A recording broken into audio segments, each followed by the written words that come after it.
Hey guys, welcome to the Student Side Hustle. This week I am with Rasmus Bankson, a long-time neighbor of mine actually, and a distance runner, and also now recently a vegan, which is something that I didn't really know, and I thought that was something quite interesting and something I'd like to talk about. So Rasmus, how did you get into this? How did this all start? Uh, First off, James, it's an honor being on the podcast. With the running, so both of my parents are Swedish, and I guess my whole family's Swedish, but I was born and raised here in Auckland, New Zealand. And so, I mean, we always speak Swedish within the family household, and as brothers, we speak Swedish. But so up until I think it was year 5, so when I was 9 years old, we moved to Sweden, and I think it was 2005 then, and I was visiting. I was actually visiting my grandparents, and I was looking at their fridge, and they had a photo of my cousin, and she was in the local paper for winning a race, and I had a look, and I was like, oh, that looks like fun. I got to give that a shot. You know what I mean? I guess like my competitive instinct kind of was like, oh, if she can do that, I can do that. Like, why not? And so I think it was like the next week or next couple of weeks later, I signed up to do just like a local track meet, and so it was like a 400-meter race. Everyone else had like spikes on. I was just wearing some old gym trainers. Yeah.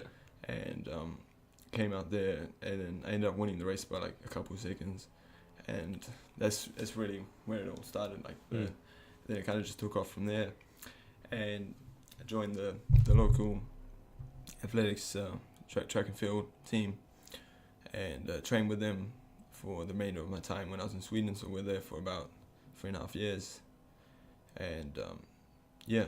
So when did you figure out that you wanted to take running to a more serious level? When did you start to figure out that you wanted it to be your career? Alright, so that was probably like 4 or 5 years ago. So I'd say around 2012, 2013. It was around 2012, I guess, because that's when I placed in the top 10 in the New Zealand secondary schools cross country championships, and which placed me in the NZ secondary schools cross country team to compete in the Australian championships. And that's when I really figured like this can take me places, this can introduce me to new people, this can travel the world and just compete. So that's really when I started taking it seriously. That's when I moved on to another coach who was training more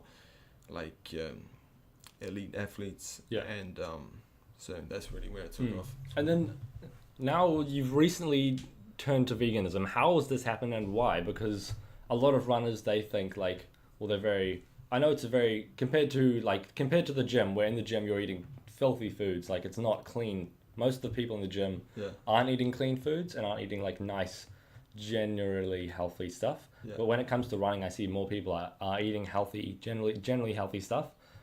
What was the decision to go to veganism and why? So I mean, it started like what was it, 2017? I guess it was around February where the club I'm with now in Sweden, Sportvägen FK, athletics club in Swedish. There's a couple of guys there that kept. I guess I was always curious about it. Like I had a friend of a friend. She was visiting here in Auckland. I think it was the summer of 2016, and she came here and she was vegan, and I was like, damn, that's crazy. I thought I could understand vegetarian, but then vegan, I was like, oh, that's just like too extreme. I thought like people were just doing it because it's trendy, like doing it for the likes, doing it for like Instagram, all that. And so I was kind of just like looking at her crazy, like she's I don't know what she's on, but and then so I was always like a little bit curious, but then I kind of just like went about how I was normally living. I didn't really take upon that curiosity, but then when I moved to Sweden and I was training with these guys, and they kept telling me like, oh, you need to check out this documentary. It's called Cowspiracy. I'm not sure if you heard of that. Yeah. Cowspiracy. So it kind of just looks at the environmental impact of the meat and dairy agriculture. So and then I figured like so then I kept like they kept asking me like training like, oh, have you checked out the documentary yet, like, oh, and I was just like, oh no, I'm gonna watch it next week, like, oh, my internet's not good enough, just making all these bullshit excuses, like just be like, oh yeah, next week I got you, like, oh, I'm gonna watch it definitely, because I think like in the back of my head I knew like this shit like it wasn't right, like I don't know, I just part of me like always figured like it wasn't for the best of us, but like and then because I was kind of just like figured that I want to continue eating meat. Like I don't want to know the truth. I was kind of just living in a convenient truth rather than an inconvenient lie. Yeah. What I'm saying, convenient lie than an inconvenient truth. Yeah. So and then finally I was like, oh, to hell with it. Like, because like normally from a track and field career or like running career, I've always had slight issues with maintaining my weight. So just being able to get down to race weight shape and maintain, like normally in the off season putting on far too much weight, just fluctuating back and forth, like not being overly consistent and then having to be far too extreme and then just not finding a good balance, and it's just frustrating, like, and that was killing me inside. But like, and then so finally I was like, to hell with it, I gotta watch this documentary, man. And I found it on YouTube, so that's nice and convenient. So I watched the Cowspiracy documentary, and I was like, damn, like it's crazy, like, because a lot of people think just driving, everyone's like, oh, you need to carpool, you need to like shower less, you need to recycle everything, that's great for the environment. But in reality is, you look at like all the transport that makes up for 13% of the greenhouse gas emissions, whereas the meat and dairy agriculture makes up for 51% of the greenhouse gas emissions. So it's not even close, really. And I mean, and then it's a great documentary. I recommend anyone. I recommend it to everyone. I mean, you have to check this shit out. It's like, but the thing that I loved about the documentary, it was kind of just like presenting the facts. It wasn't like go vegan, go vegan. Like, it was very like, because I've seen it as well. It's very like, it doesn't shove it in your face, but it just shows you straight up like the actual impact of it. And it's like, it's crazy, to be honest, because like no one has like before, like I think that documentary has been very like a huge turning point for people that are vegan or vegetarian, because it's like it shows you, like, people know it's not good, but people don't know how like the actual levels of it are. Yeah, that's true. And the fact that like this guy Kip Anderson, who's a legend, like the fact that he's trying to get meetings with the WWF, all these like Rainforest Alliance. I'm not sure if I'm saying the right environmental, what do you call it, the charities or whatever.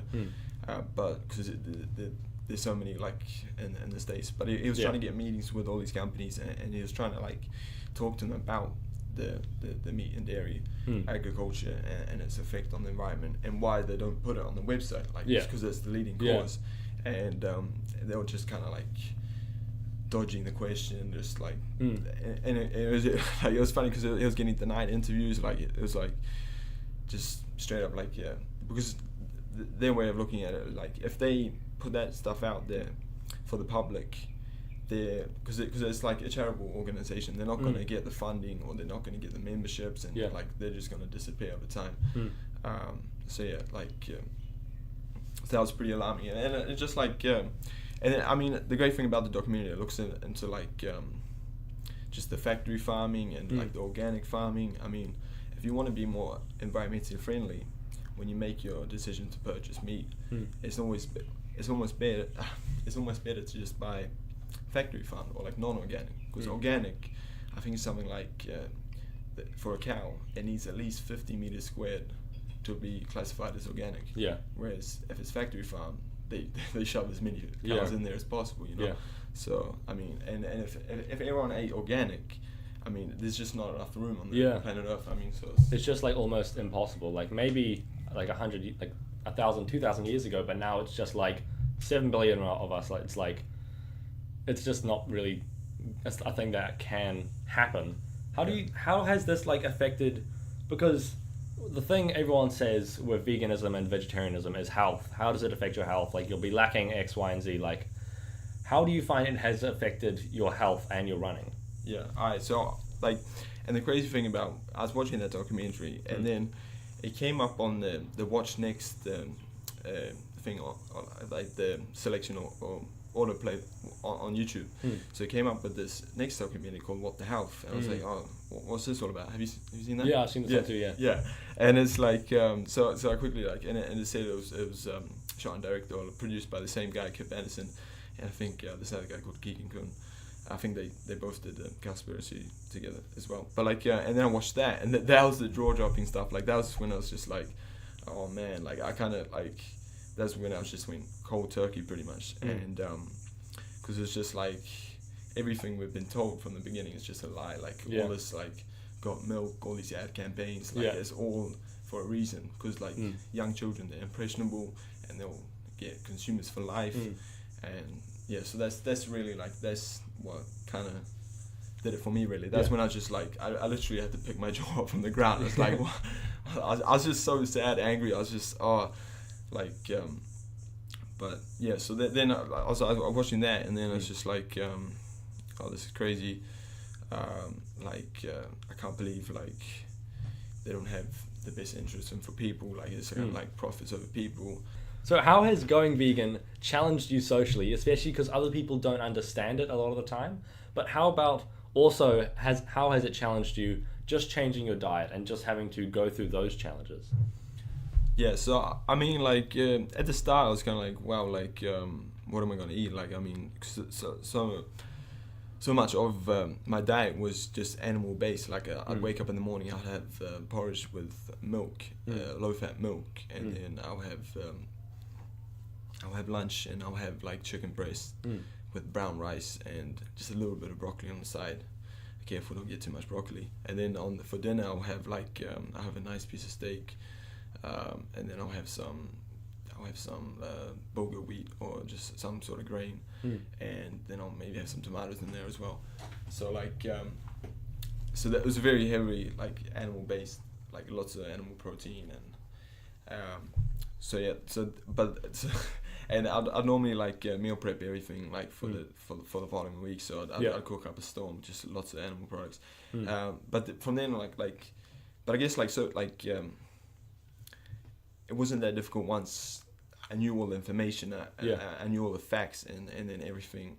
I mean, at first like it was kind of difficult, like just adapting with taste buds and all that stuff. But like once you know the information, once you know the facts, it's pretty straightforward, to be honest. It's like, and there's so much information out there on YouTube. Like I don't really look too much on Google, because like YouTube it's so easy because they got tutorials, or like they got people like just showing you how to do it, like very basic stuff.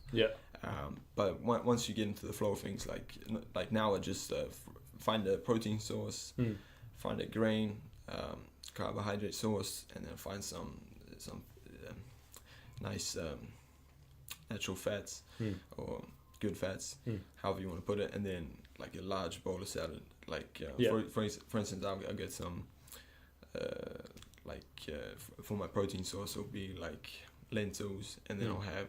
What exactly are lentils? Because I know I've heard lentils, but what are they? It's it's a legume. It's like black beans. Is it? No, not quite. I'm not sure if they're in the same family, but it's but it's such a high protein source of food, because it's 25% protein. Yeah. So it's like crazy. So I'm not sure how much beef. It's almost like, because I think it's like, I know my friends always talk about tuna and how it's so like high protein, but that's only like, and that's meat, but it's like 40%, but it's like it's still disgusting, but it's like I don't like tuna, but it's like I don't know how it compares to chicken or whatever, but normally like chicken, I think it's normally around like 20 to 22 to 23. It all varies, I guess. You just look at the packet, but beef, I think, I'm not sure, beef is around 20 to 22 grams as well. So it's normally like 20 to 22%. Yeah. But this stuff is straight up 25% protein.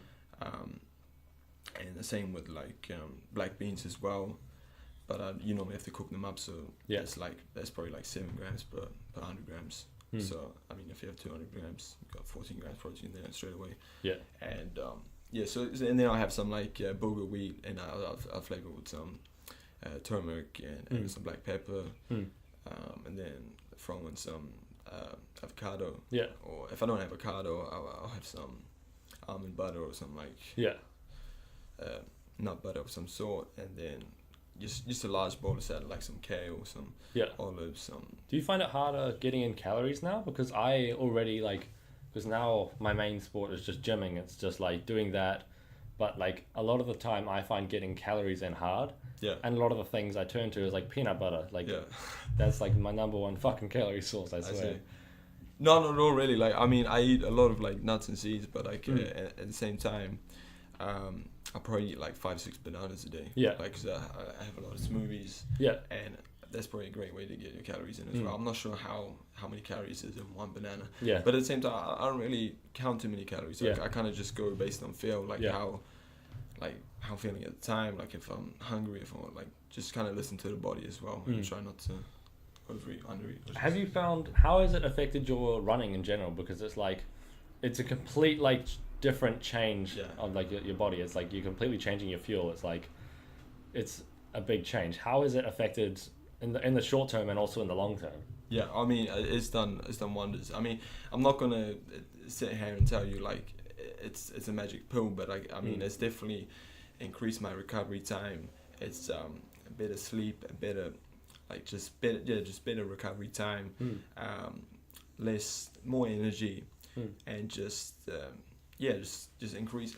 I guess that's like the main thing, like just the recovery time, because I mean, you eat all these like meat, dairy, poultry, all this chicken, turkey, whatever. I mean, you eat all this meat and dairy, this poultry, this chicken, this eggs and cheese and whatnot. I mean, it's all acidic. It's all acidic foods. So that, I mean, you might eat it and you might feel like, 2 hours you can go out for a run or whatever, but your body's still breaking that down. Yeah. So I mean, it takes so much longer time to break those foods down, and whereas you're eating all these nuts, legumes, vegetables, they're all alkaline food. Yeah. You want to be eating as many alkaline foods as possible, because that's just it's less time spent breaking down the food, and I mean, it's my metabolism is crazy. Yeah. Like it's just. So it's like, what about for like expenses? Because now you're living in Sweden, and I'm assuming like you're paying rent and all that shit. Like, does it stack up as well? Like, does it compared to your old diet? I know the thing that I know about this is meat is fucking expensive. So it's like if you cut out meat, I guess that would balance it out. But how does it end up being more expensive, less expensive?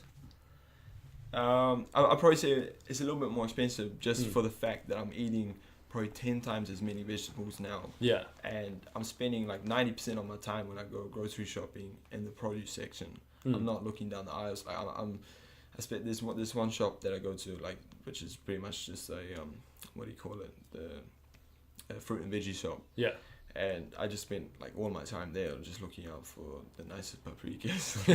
Like just making sure if they got any like avocados that are ripe or so yeah, and cucumbers and like they got all these deals. So like that's where I spend most of my time. And because before, when I was eating all these meat and dairy products, and I was having like I said before, like just like chicken breast with brown rice and a side, just a little bit of broccoli. Yeah. I was getting so like little vegetables. Like it's like, careful, the vegetable's gonna hurt you. Like so just getting like, but now it's just like it's pretty much vegetable based. Like pretty much like so yeah. So I was spending a whole lot more money on vegetables. But like yeah. Are vegetables? Because I don't do much shopping. Like, are vegetables very expensive? Like, do they comprise like the majority of the shop?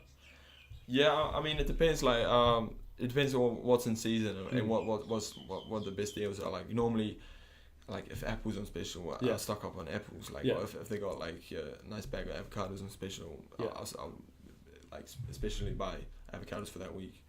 Or like so kind of like fit it in along those ways. But like say, I mean if like pineapple's not in season and they got pineapples for like $100, I'm not gonna buy a pineapple that week. So it just sort of, you had to sort of mold to the season. Do you do any gardening? Because if you see out there, I've got my lovely garden. Yeah. And I've been over the last like 2 years. Last year I just had one little plot, but then this year I've got like 4 little things. Do you find? Because I've spent probably, if you don't include the pots, I've probably spent like on seeds, probably like $20 max, and I've got like a decent amount of vegetables, I guess. But do you do any gardening?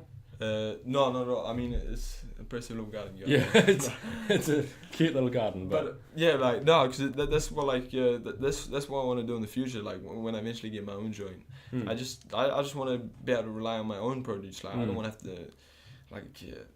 I mean, I just want to be able to like grow my own spinach, my own kale, just be able to have the freedom to just walk out on your bare feet and get up like a nice blade of carrot, throw it in your smoothie, like nothing better than that. Like so no, I don't do any gardening myself. Like the place I live in is small enough as it is. It's pretty much a prison cell. it's about the same size, but like so.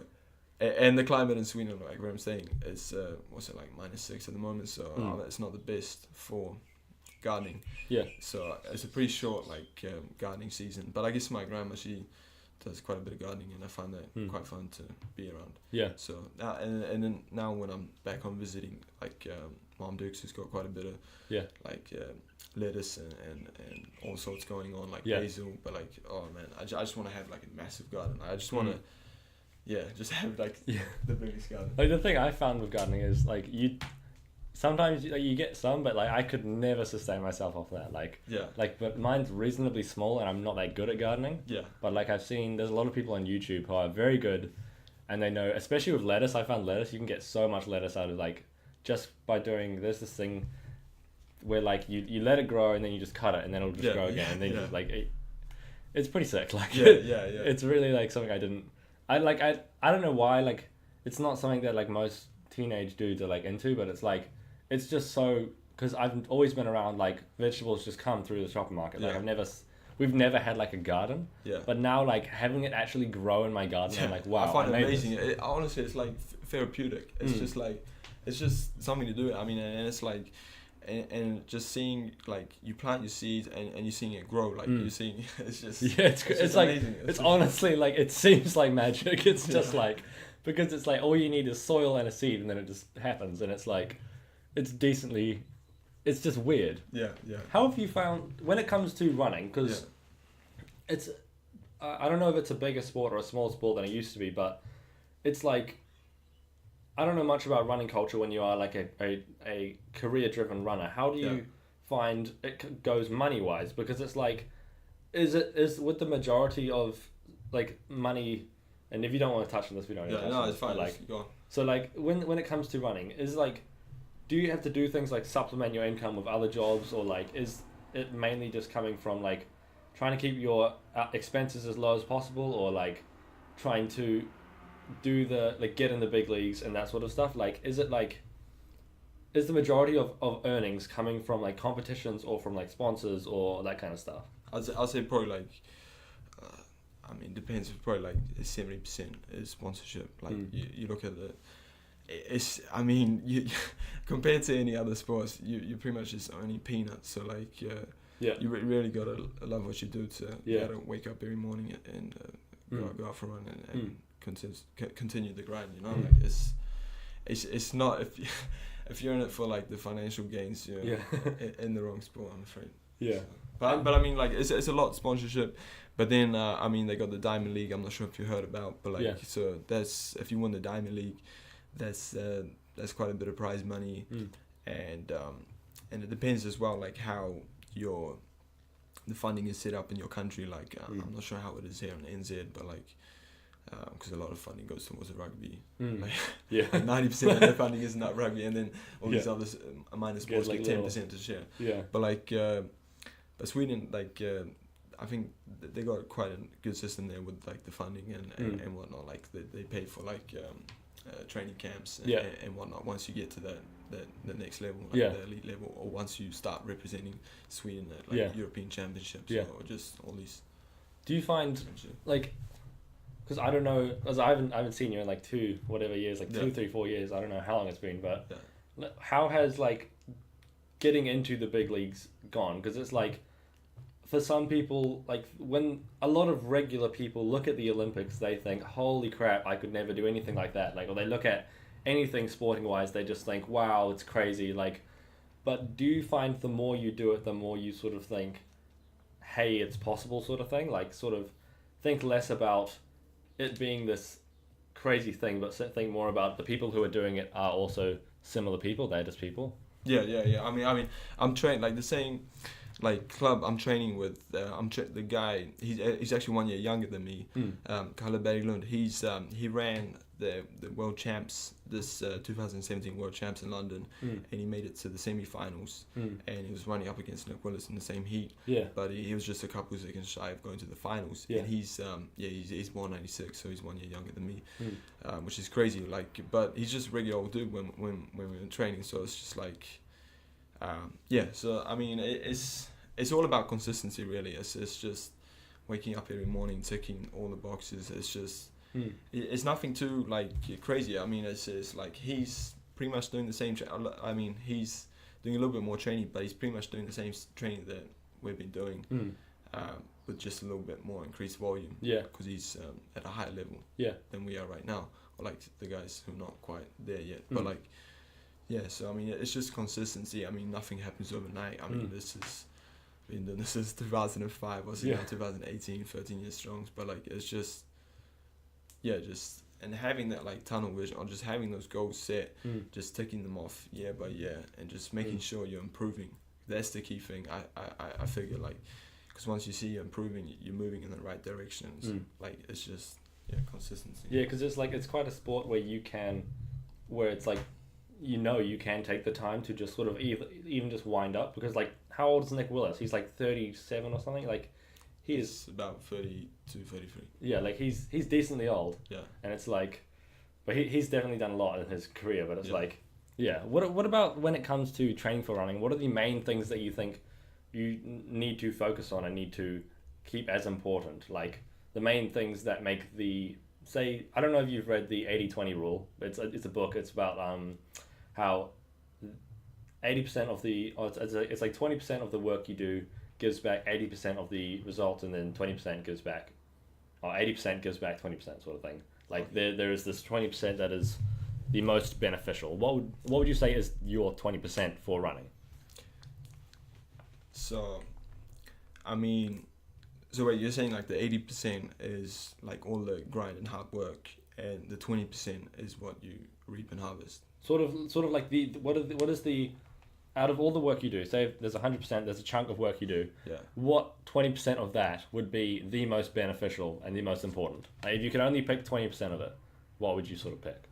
I'd say, like I said before, just consistency. Just making sure it's very important to have a great relationship with you and your trainer, and both being on board, and just both just both being on board of what you're doing, and just taking all the boxes. But it's just like, I mean, if you happen to miss a training session for whatever reason, like, I mean, if you miss a train, or like if you have an appointment or whatever, don't go chasing that. Like, just accept it. Yeah. I mean, it's hard to do. I had problems with it before. Like, if I miss like a 10 kilometer run, sometimes I figure like, oh, I'll just do 1 kilometer extra for the rest of the week, or like I'll do 2 kilometers extra, but forget about that. Just leave that in the past, and just focus on next day's training. Yeah. And but it's also about like, so if you have a threshold training session, make sure you're running that training session at a threshold level. Make sure you're not doing it at an interval level to keep up with someone else in your training group. Yeah. Because that's what I see quite a bit as well with the people I'm training with. It's like, sometimes they go out way too hard, and they're just trying to keep up with the front pack. Yeah.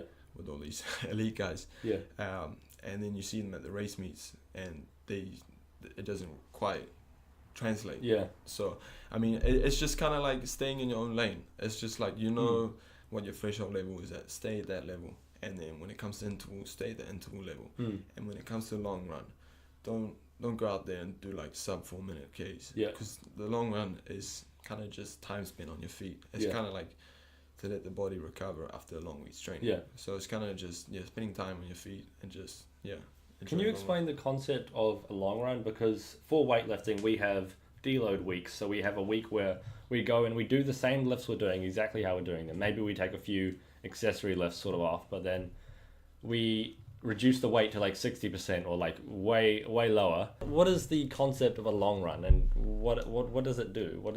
And why does it fit into a training system? Yeah, I guess there's probably like differing opinions on this. I mean, this is just what I believe. It's kind of just it's time to recover. It's not. Oh, fuck, what am I saying?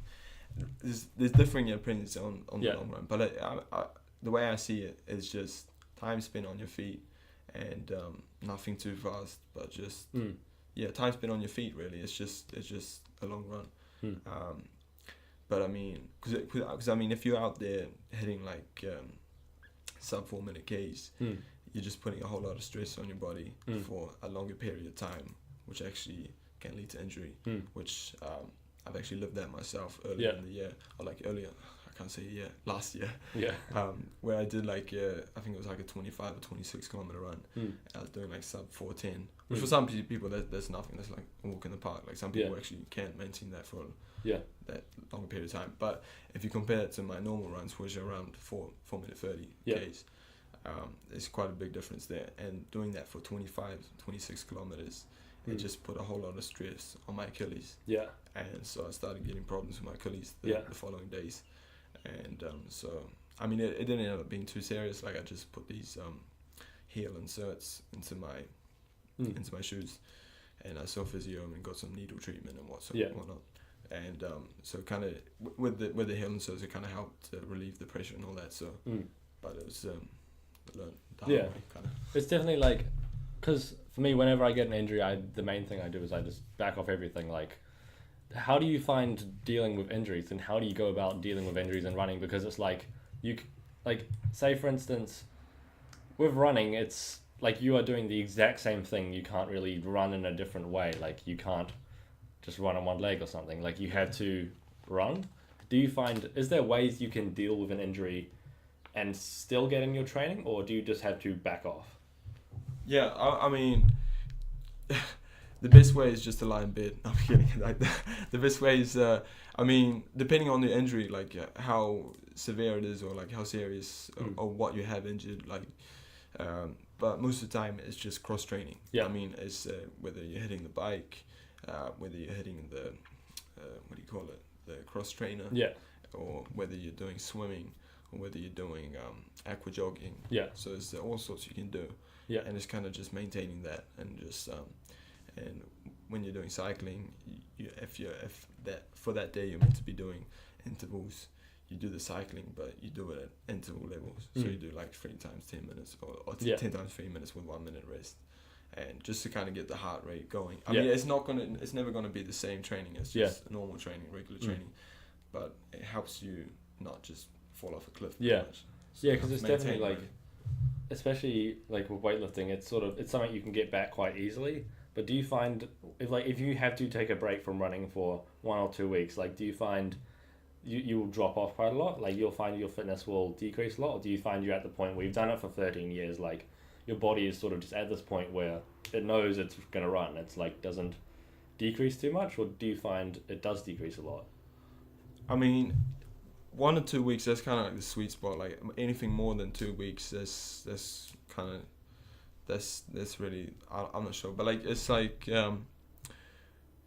it depends really. Like, but beforehand, like if I've had like 3 or 4 months of solid training where I've got like lots of mileage in, and then I like happen to have one like 7 to 10 days off, or like 14 days off, where I just have to do cross training, and then the next week after that I get back into it, I normally wouldn't miss too much because I got such a solid base that I built up. But say like I've just done track season, and I happen to have a break after that leading up to the cross country season, and during that break, so I finish the break and then get back into it nice and easy, and then I get injured then. So then it turns into like 3 or 4 weeks. Then you kind of have to start building it back up again. Do you, in that situation, do you just sort of let it happen, and then when you get back into it, you just, because I think there was one time, especially with weightlifting, where sometimes if I do get an injury, I will wait, and then I will I'll just let it recover, and then when I get back in, I'll start going, but I'll start too hard. And that happened because I was trying to get back into running a while ago, but then I hadn't ran for like 3 months or something, and then all of a sudden I started just doing hard runs, just like obviously too fast and too soon, and I think it was definitely a bad decision because like I think I fucked my ITB or something. There was something that I fucked, and then yeah. But how do you find? Do you ever struggle with going back into it slow after an injury? Yeah, I guess it's difficult. Like it's always frustrating. Like I mean, you just want to be out there and kind of like be you kind of want to see yourself training at the same level you were just before the injury, but you just kind of it's all about just trusting the process. I mean, you got to plan. You got to always think long term, or like not always, but like it's a lot long term as well. Like I mean, if it's not in the middle of the track season, or if it's not in the middle of the cross country season, how important is it really to be doing your fresh shoulder intervals training session at the absolute highest level just right then? So because like well, what it would be 2016. That's when I had some issues with my left bursitis, or whatever it's called. It's just below the hip. So I had that inflamed, and what is it called, inflamed, or like yeah. And I was just having troubles with that. So I was just doing a whole lot of cross training, and I was biking. I was doing cross trainer, all sorts, and I was doing a little bit of swimming, a little bit of aqua jogging. Yeah. But and then so. But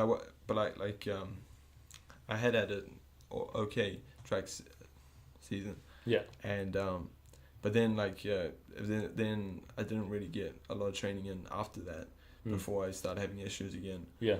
And so then I'm not sure if it was like 10 to 12 weeks or what it was exactly. But then I had to slowly start building back up again. And when I was going back to training with the same guys I was running with.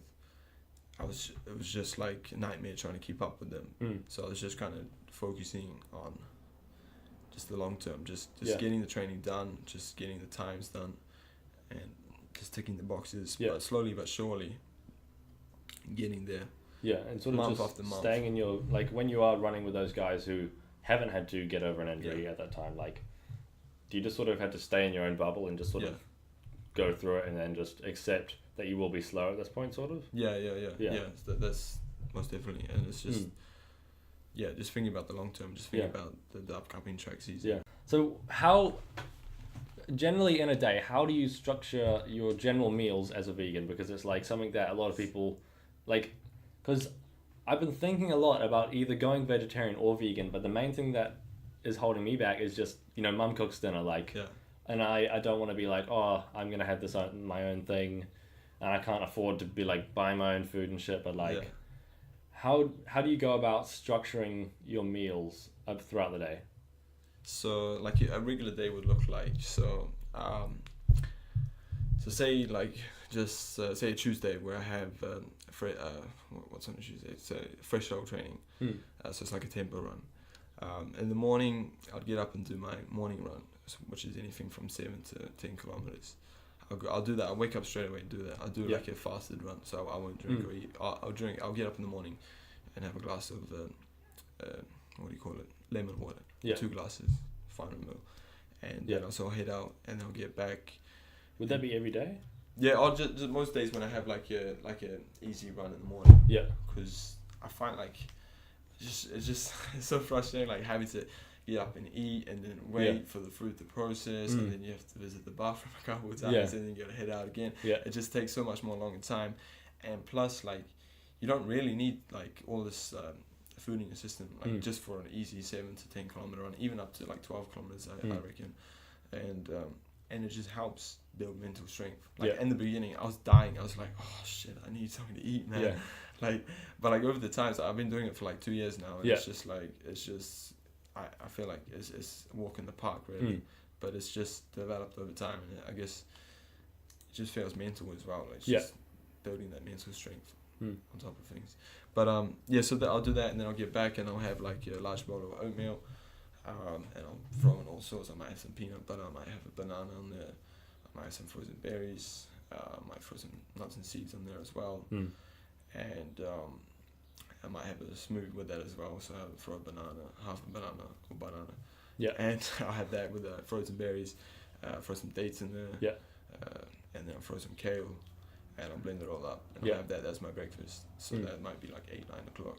Yeah. in the morning, and then normally, and then I try not to eat too like regularly. I mean, Yeah. not like I don't want to be going around like snacking on shit like 24/7. Yeah. So I kind of just let my body digest the food or just do its thing for like the next couple of hours, and then I might have like a light snack like an apple or whatever, and then once it's like 12, 1 o'clock, Yeah. 1 or 2 o'clock, I'll have lunch then, and then I'll have something simple like not my like most of my meals are very basic like I just focus on getting the protein, the carbohydrate source, the fat source, and then just lots of greens. So I might just have something basic like black beans and brown rice, and I'll throw some salsa in there as well, and avocado because it goes very well with it, and I'll have some spinach, and then I'll have like a bowl of salad, and so then next couple of hours I'll just be not eating, just drinking lots of water, and then just before training I normally have like some rice crackers with peanut butter, some just a little bit of jam, and I'll throw some chia seeds in there as well, and I'll maybe slice up a few bananas. So it's kind of like a peanut butter jelly sandwich, but like with rice crackers without the bread, and I might have like an apple or so with that as well, or I might just have like a blueberry smoothie because it's really quick and easy. Just super like before training, would you prefer to keep it relatively light, but also like, what if it was? Is there a kind of training you do that you wouldn't want to eat at all before it, or would it mainly just be that easy run? Yeah, normally just the easy run. Like some I have done like because now in the off season we're doing a bit of strength work as well. Like we're doing some weights and stuff. I had done like a 12-kilometer run and the weight or the gym session on an empty stomach. It's completely possible, but I normally, when it's a slightly heavier session or it's a little bit harder, I always want to have some sort of food in my What sort of work are you doing in the gym to supplement your running? It's I don't know how to explain this in English because it's in Swedish, but like it's there's a bunch of squats. It's Are you going for like generally like, will you be doing more like one heavy set then huge rest, or is it like heavy set, another heavy set, heavy set, heavy set, or is it like? It's really not that heavy. I mean, it's a lot of focus on form, and it would be maybe like 5 times 3 reps. So it's not too intense. Oh really. So would it mainly be focusing on just squats, or is there other things that you think really are beneficial? Squats and whatever the hell you call this one. Deadlifts. Oh no. What are those called? Clutches? No, not clutches. Those things. Olympic, whatever. Yeah. And then it'll be like snatch. That's what I think they are. Oh, deadlifts. Yeah. Is that just deadlifts? Yeah, they're like they're probably Romanian deadlifts or something along those lines. But it's not all too much. It's about 5%, and then it'll be like step ups as well. And so it's about 5-6 different. Do you do any sort of core work, or is it like? A lot of core work. That's heaps of core work. It's probably like probably do like 2 or 3 core sessions per week, and then the strength session really. Do you find if you? So how many strength sessions do you do a week? Probably like 3 in total. Or like if you put the strength like with the actual like weights in the gym, that's once a week. And then like core workouts 2 or 3 times a week. So like maybe 3 or 4 in total. What about when you are going to do a run after a strength weight session? How do you like have to wait a day, or how long do you rest after a weight session before you do it again? Because I guess you're stressing the same muscles, but in a very different way. Would you do not a speed run after that, but would you do a very slow run after that, or how would that sort of work? I mean, normally it's on a Wednesday, so like actually today I've got a strength session later on in the afternoon, but I've also got a 10-kilometer run which I'm going to incorporate that with. So I might just run for 5-7 kilometers, and then I'll do the strength session, and then I'll just warm down or run home for the next 2-3 kilometers. So, but like then on Thursday, I would just have an easy run in the morning, and then I think I got like, but normally Thursdays is working on technique, so it's nothing too hard. Yeah. It's nothing too intense, but like might be a couple 200s in there. Yeah. But like, yeah, but it's not like the heaviest stuff in the world. It's like we're not competing at strongest man. Yeah. So I mean, it's really just working on form and like for the squats and stuff. Would you say, for example, if you knew you could do a 1 rep max of 100 kgs, like would you be going for like? Do you guys try and focus a lot on progressive overload when you are, and increasing the weight when you are doing the weights, or do you focus mainly on just actually getting them down and just focusing on form the whole time? And like, will you keep the weights the same throughout the season, or do they increase over the season, or how does that work? Normally they remain the same. They might throw in like 5 kgs or like 5-10 kgs max. Yeah. Wouldn't really go over that. Yeah. But it's really just working on maintaining the correct Yeah. form. So is it sort of just to provide a different stimulus to the muscle, just to sort of like make your muscles be able to withstand more? Or what is the, I guess, purpose, or the why is the strength training incorporated? Yeah, I guess it's to like activate muscle groups, just to fire them up, or like just gain strength and certain muscle groups that you wouldn't gain by doing core workout. Yeah. So and then like the next following day when we do work on the technique is when we're actually like doing the hurdles, and we're actually working on those muscle groups just to fire them up. Or it's all about like running it as economically as possible. Like, it's just wasting less. Yeah. But I mean, you don't want to get too obsessed with like your running form and all that, because I mean the shit will drive you crazy, because no one has perfect running form. Yeah. And I've seen a few videos, because I'm actually studying podiatry at AUT, so it's a lot of like, we haven't done much running yet. We do that next year, but like we do learn about running form, and a lot of the stuff is realizing that some people just have weird form and it works for them. Yeah. And have you found for yourself that it's sort of a matter of just letting it go and just being like okay with not having perfect running form? Yeah, of course. I mean, it'll keep you up at night, like if you just keep thinking about your running form. But like, I guess it's always trying to improve it though. Like I mean, you look at any sport, like Tiger Woods. He like even when he's at his peak, he's always working on his game to get better. Like there's always like parts where you can improve. But yeah, you don't want to get too obsessed with it where it just consumes you. Like you look at like someone like Nigel Amos in the 800 2012 Olympics in the final. You see him like in the last 100 meters. He's like running like, oh, forget about that part.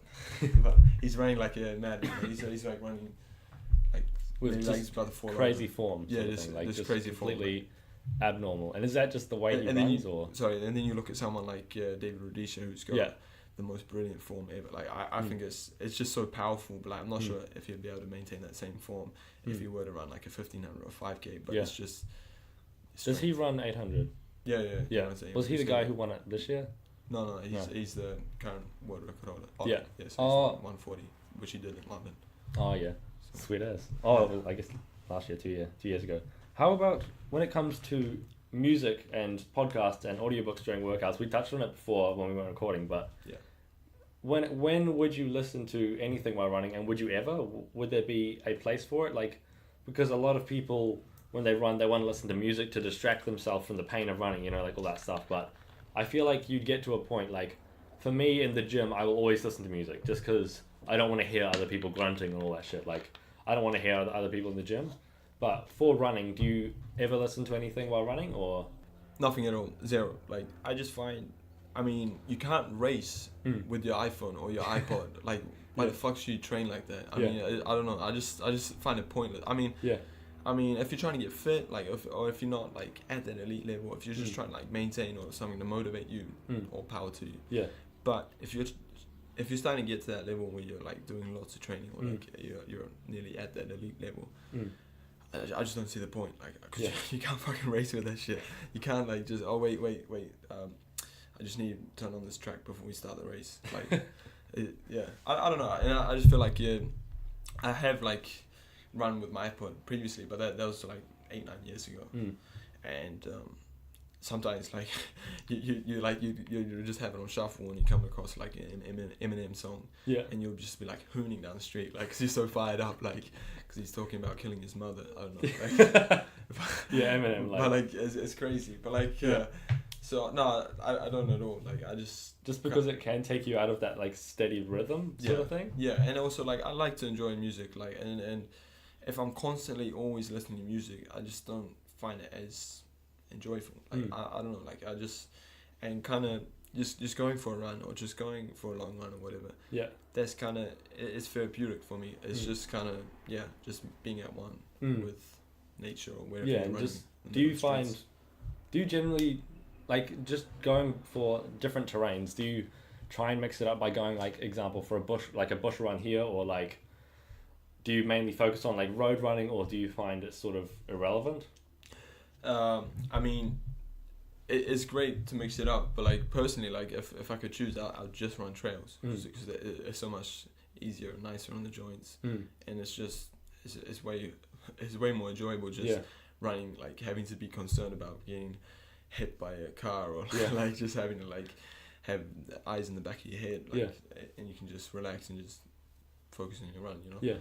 But like, and going back to what you said before about the iPhone and iPod, I like just listening to music or podcasts. I will admit, like when I'm doing cross training, when I'm doing like when I was on the bike earlier this morning, doing 45 minutes, I was actually listening to music then, because I don't know, I find that a little bit different when you're doing gym work, but when you're actually running, when you're out, that's it's like a very different sort of environment, because you're just running and you're just trying to be like at one with yourself sort of, and just focusing on yourself, not focusing on what Eminem's saying sort of thing, like trying to keep it as chill as possible. What about like those bloody, like, I hate cycling, I hate cross training, it's it's just nothing worse, like that it's just I don't know what it is, it just feels so much harder than actually doing the interval session or the threshold session, whereas doing that on the bike, so that's kind of why as well. Have you ever had an incident where you were almost hit by a car or hit by a car or anything like that? Oh, plenty of times. Like, I'm happy to be alive today. But like, no, honestly, like, there's been so many times where it's just like, oh man. Do you find, because I know with running you want to generally keep a consistent like minute to minute pace to avoid things like, avoid running on the street and going to the trails. Do you find, because it's a lot hillier, or do you find that can help or hinder your pace sort of? Or do you generally go by heartbeat? Yeah, I mean, just regular training or just getting the mileage, and you shouldn't be too concerned about like what pace you're hitting. Like, if you're hitting like if you're just running flat, like on the concrete, and you're doing 430s, and you hit the trails and you're doing like 440s or 450s, there's nothing wrong with that. Yeah, I mean, and as long as your heart rate's at the same level, really. Yeah. If you're just keeping it to an easy run where it says you're meant to be doing an easy run.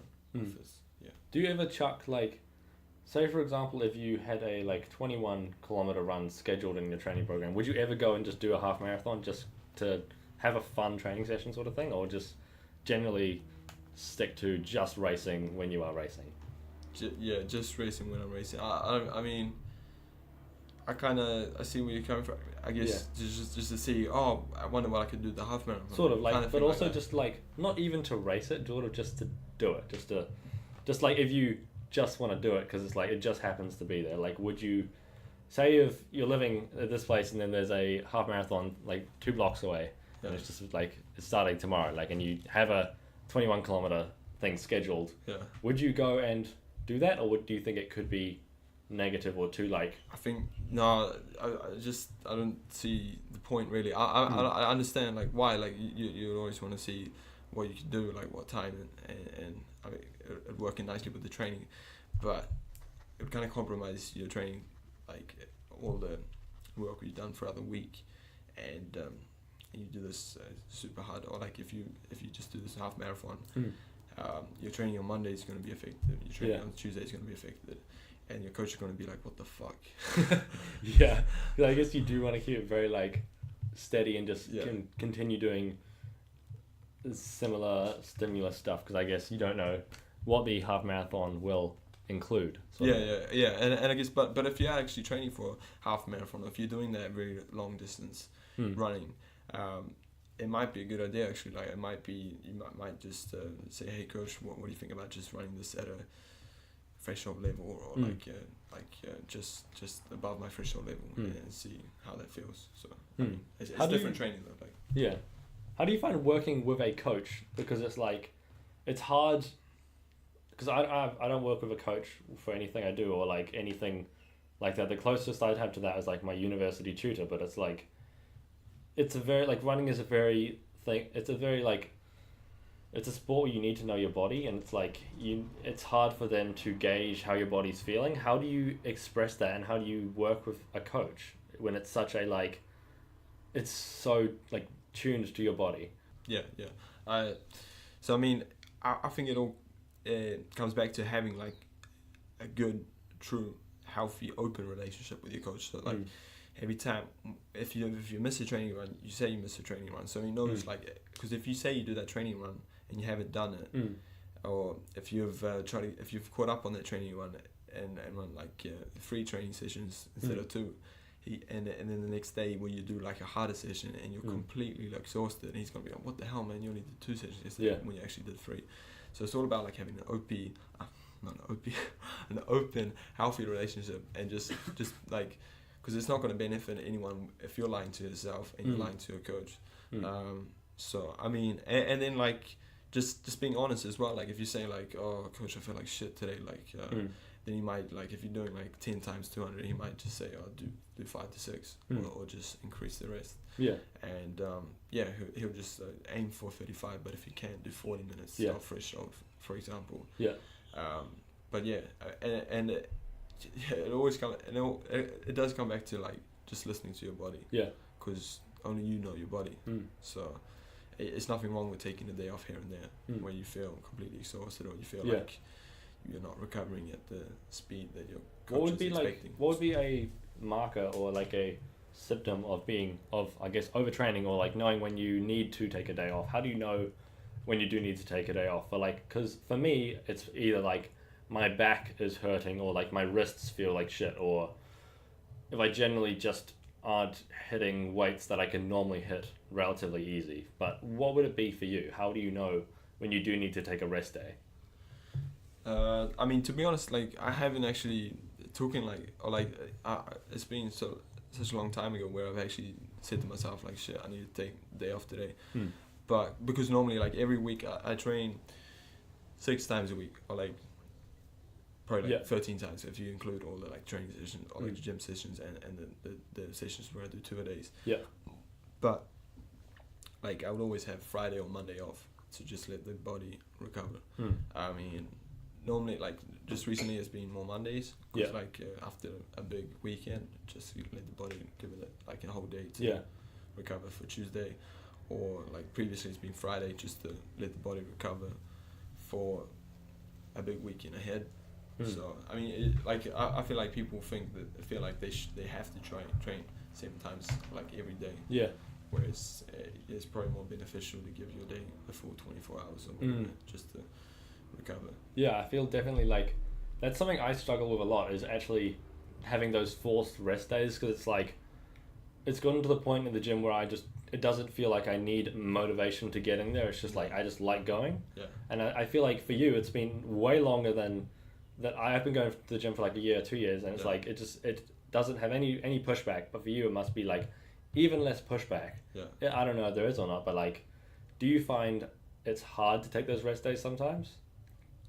I mean, not really, but like maybe at the start, like, but now that I have my set on the long-term goal, and I know like it's for the better, like it's. But I get what you're saying, like the itch to train, like you just want it. You feel like a piece of shit if you don't train that day. Like you just want to head out, like just. I mean, your body just feels better how it like just going for a run in the morning, or just doing any sort of activity.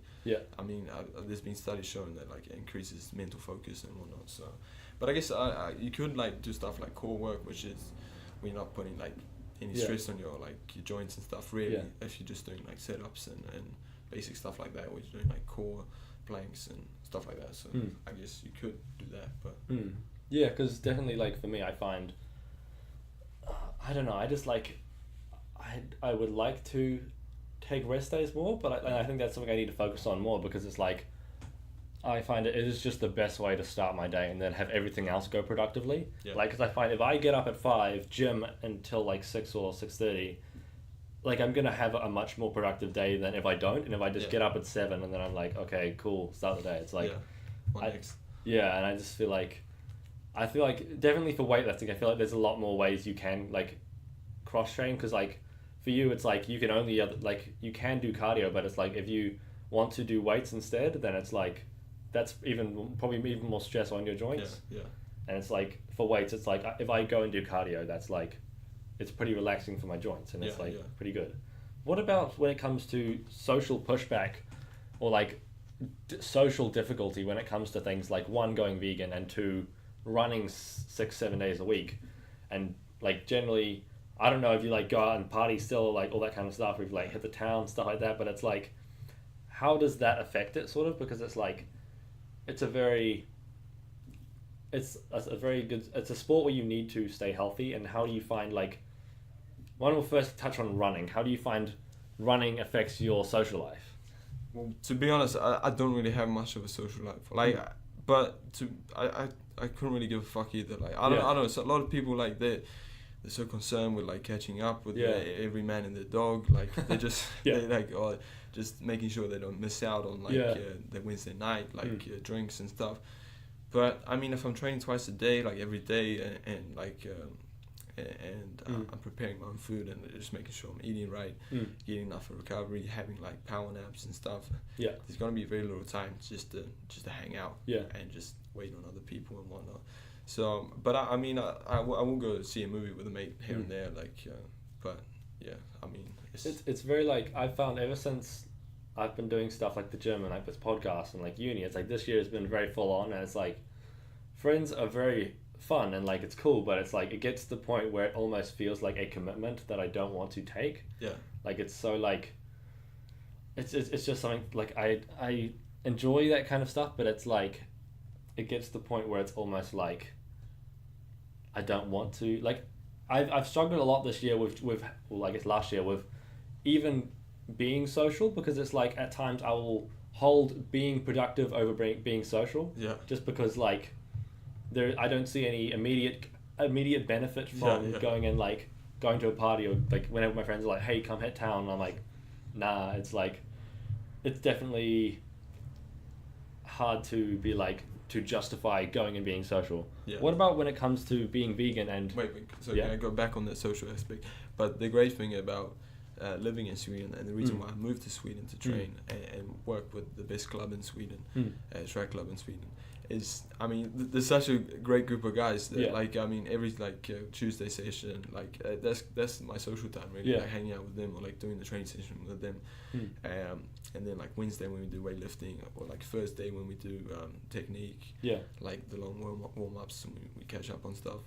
And then like the Sunday long run, where we do the Sunday long run, we catch up, and then we run from like the club, or like the club, what do you call it, the clubhouse or whatever. And then we head out for a long run, and then we shower, we get ready, and then we go have lunch together. And that's social. And it's like I feel like you're surrounding yourself with people who have very similar goals, and you're all in a very similar mindset. Do you find that helps a lot? Yeah, I mean. It's just iron sharpens iron. That's the way I see it. Yeah, because I definitely find the more, like, especially this year, I've tried to not cut out people who aren't productive or don't do like stuff like that, but it's like I've tried to more focus my time with people who have similar goals and want to do similar things and just want to. But I mean, at the same time, like people shouldn't be afraid to cut out people who serve nothing towards you, or like give you no benefit, like if they're not motivating towards you, if they're not helping, trying to get like helping your goal ultimately, or like they're just trying to push you, like that's something basic like that.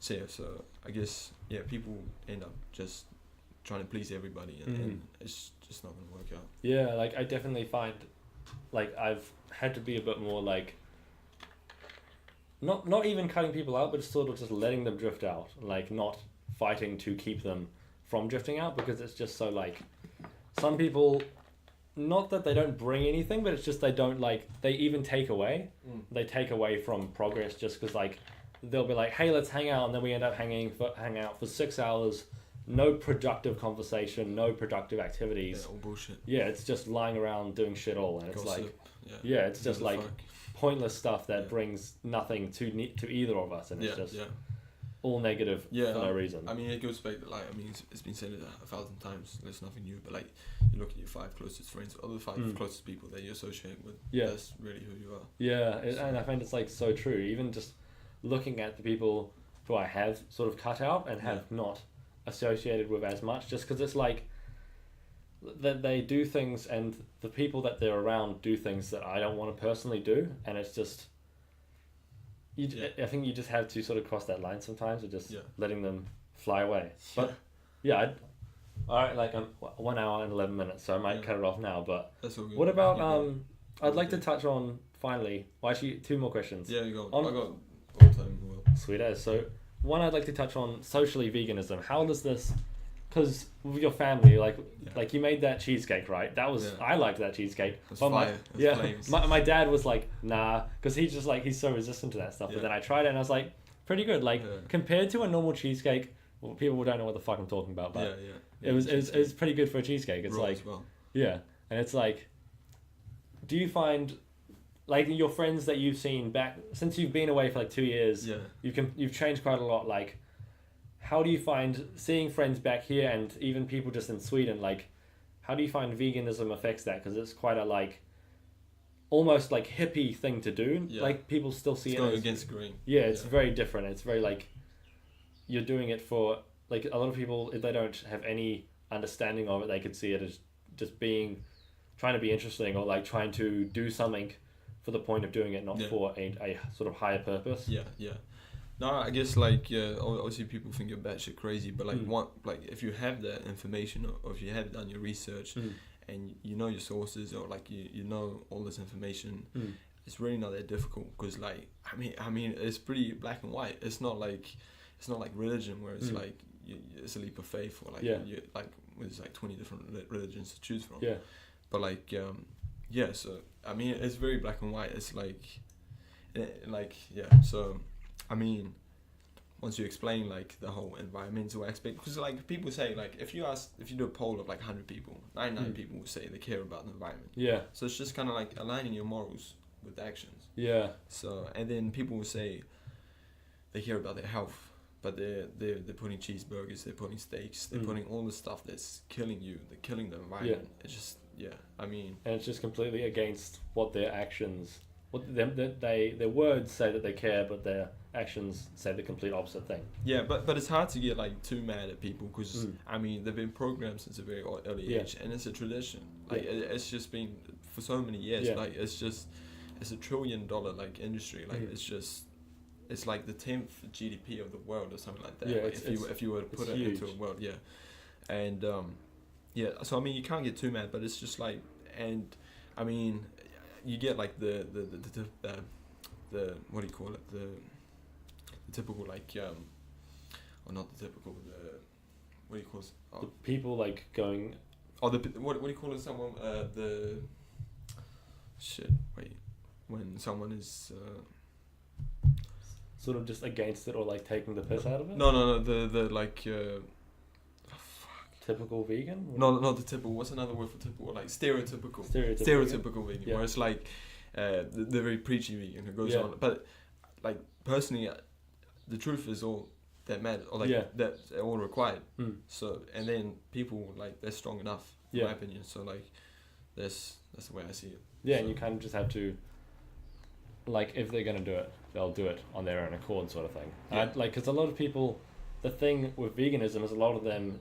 Without even looking into it, they see it as this thing where it's so like almost like a religion. They see it almost like a cult, and it's like the moment you look into it further than the funny jokes people put on Facebook, you see it's actually got like people do it for genuine reasons, not because Yeah. they want to be a hippie. It's like people do it because they give a fuck. Yeah, And, it's like- people do it because, like, and just like health reasons, that you eat like you give a fuck. yeah, Like a lot of people say, "Oh, disease runs in my family." No, like yeah, disease runs in my family. No, disease doesn't run in your family. Disease runs in your family if you eat shit and you don't run. yeah, That's like it's like 5 to 10% of cancer, or like all these heart problems or whatever. That's it's only made up of 5 to 10% is genetic. yeah. The rest is just what you Eat put in your shit body. and then Yeah, just what you- having a like trash lifestyle. yeah, It's almost like you see these CEOs who they obviously have like no time, but they still get time into exercise. yeah, And then there's these people who sit around watching fucking Netflix all day, yeah, and they say they don't have time to exercise and they don't have time to like eat healthy. And it's Yeah. like, I think it should be everyone's like top priority. yeah. But it's Because also like just in terms of like what you're putting in your body. That's like with all the meat and stuff. Like all the like I mean, you can either fight disease or feed disease, because all the parasites and whatever that's live in your body, they can't live without meat, but you can live without meat. Yeah. So it's, It's definitely like stuff like that. it's the thing that with veganism and converting, like not converting, but like informing other people, is it hard to get past that initial barrier of like, oh wow, you must be crazy sort of thing? Like, is it hard to get past that and into like genuine, like, I was just a normal dude, but now I did my research, and then I know what I know, and I do this for these reasons. Do you find it's hard to get past the initial, wow, you must be crazy?